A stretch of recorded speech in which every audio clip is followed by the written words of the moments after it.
నెల్లూరు జిల్లా ముత్తుకూరు మండలంలో కృష్ణపట్నం పోర్టు కేంద్రంగా సాగుతున్న ఒక పెద్ద అక్రమ దందా ఇప్పుడు బయటపడింది.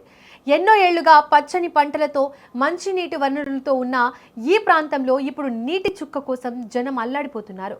దీనికి అంతటికీ కారణం అక్కడ చెలరేగుతున్న వాటర్ మాఫియా. గ్రామాల్లోని భూగర్భ జలాలను విచ్చలవిడిగా తోడేస్తూ పోర్టు అవసరాల కోసం తరలిస్తూ లోకల్ లీడర్లు కాసులు కురిపించుకుంటున్నారు. ఈ అక్రమాలపై గ్రామస్తులు పెద్ద ఎత్తున ఫిర్యాదులు చేయడంతో భూగర్భ జలవనరుల శాఖ అధికారులు రంగంలోకి దిగారు. ముత్తుకూరు పరిసర ప్రాంతాల్లోని బోర్ పాయింట్ల వద్ద శనివారం నాడు అధికారులు ఆకస్మిక తనిఖీలు చేపట్టారు. అధికారులు వస్తున్నారనే సమాచారంతో మాఫియా ముఠాలు అలర్ట్ అయినప్పటికీ క్షేత్రస్థాయిలో ఉన్న పరిస్థితులను చూసి అధికారులు సైతం షాక్కు గురయ్యారు. కృష్ణపట్నం పోర్టు పరిసర గ్రామాల్లో వాటర్ మాఫియా ఆగడాలు రోజురోజుకు మితిమీరిపోతున్నాయి. నెల్లూరు నుంచి ముత్తుకూరు వెళ్లే రోడ్డు మార్గంలో ఈ నీటి దోపిడీ నిరంతరాయంగా సాగుతోంది.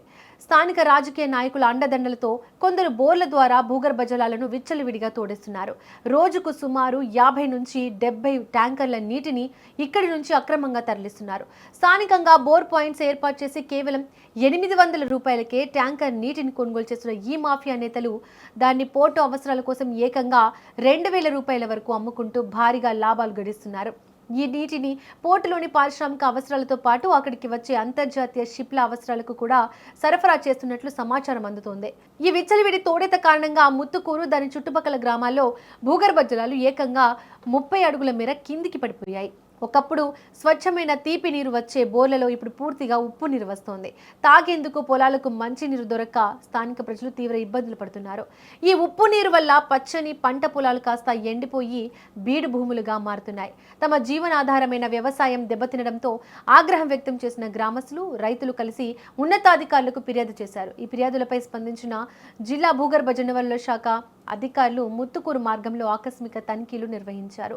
భూగర్భ జల శాఖ అసిస్టెంట్ డైరెక్టర్ పెరుమాళ్ల శెట్టి స్వయంగా తహసీల్దార్ కార్యాలయానికి చేరుకుని అక్కడి రికార్డులను క్షుణ్ణంగా పరిశీలించారు.